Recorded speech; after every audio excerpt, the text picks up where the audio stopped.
Ils sont une bonne trentaine à donner de la voix ce matin devant les portes du CPS de Schaerbeek. Le personnel gréviste dénonce des conditions de travail qui se dégradent et c'est loin d'être la première fois. Les problèmes durent depuis plus de 6 mois. On sait très bien qu'il y a un problème financier qui est survenu en 2023 suite à une erreur au niveau de subsides. Ça se chiffre à plusieurs millions. Et donc l'autorité nous avait dit, voilà, il n'y aura pas de restrictions au niveau de l'emploi, rien du tout. Or, on remarque au fur et à mesure du temps qu'il y a des licenciements, qu'il y a des emplois qui ne sont pas reconduits. Et la pression sur les travailleurs ne fait qu'amplifier. Quand on a des personnes maintenant qui partent à la retraite, ils ne seront plus remplacés. On a perdu des subsides comme le subside COCOM.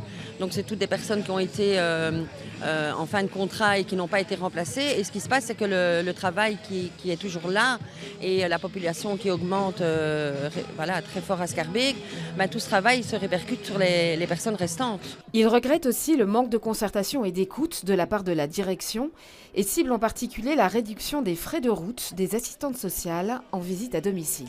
Ils touchaient, on va dire, plus ou moins 90 € net par mois. Et là, la proposition qui passe demain en négociation, c'est qu'ils ne vont toucher plus que 35 € net par mois et qu'il n'y aura plus d'indexation.